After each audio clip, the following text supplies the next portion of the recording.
What kind of story do you want to tell?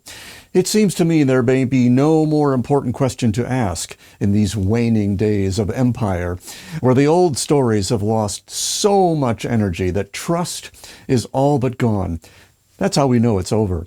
So this seems like the perfect time to take a much closer look at how to build your new story with real power.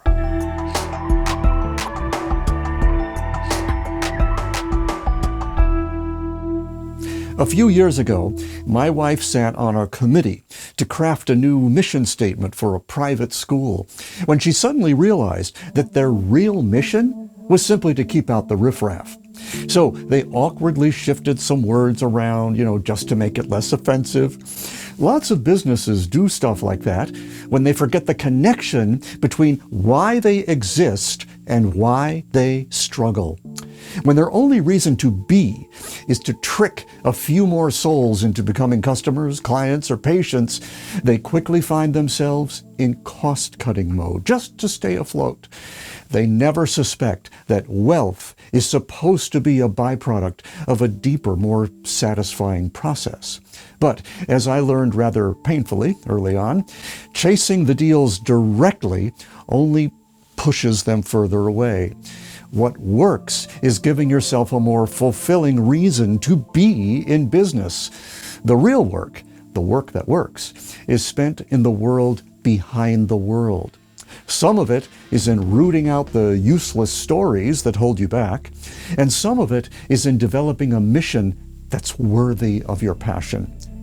Mine is to help clients master the video technologies, client psychology, and personal presentation skills that raise them to a position of authority in a market, from where clients sell themselves on you instead of you having to chase them.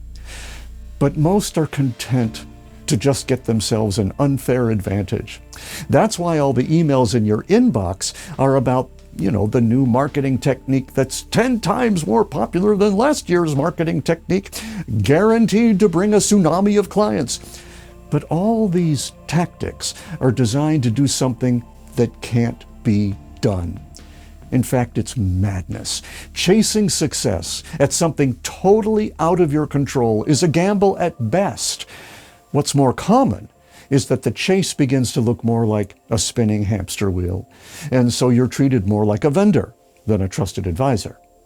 True success is achieved by doing the things that are fully under your control, and the best way to come up with that list is to let yourself dream again. Einstein said, "Imagination is more important than knowledge." Imagine waking up in the morning filled with the joy of knowing that today you're going to change someone's life with your own approach, one that makes you the only logical choice for that client. And because you know how to demonstrate it in various ways, the right people start magically showing up, and more of them. It is perfectly reasonable to want to transform a business that way.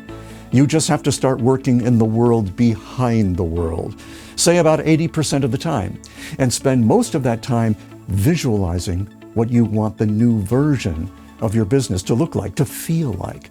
I know how woo-woo this sounds, but we already know the external world is built out of the parts of the universe we can't see. We accept atoms, we accept that energy exists, we even accept that we broadcast energy. Is it such a leap to believe we can do it with a bit of intention? You create 80% of your world on the inside, then you apply the remaining 20% of your work to the external world, only now with all the power, passion, strategy, tools, and wisdom you've gained about the kind of business you want. My clients demonstrate all this with video. And even though they've done the work, it still delights them when competitors 1,000 times their size are made irrelevant, or when they make a deal with Netflix, or launch a new company that suits them head to toe from out of nowhere. You want to be unstoppable? This is how you do it. You create it inside first, from who you really are. You get to write the story of how your business shows up and delivers in a world you also get to create. And in doing it, you find that you stand for something. And from there, you discover your story. That's a story others will want to hear. They'll want to watch you delivering it to make it more real. I think that's worth the time it takes to birth it into the world. That's the inside story of a visible authority.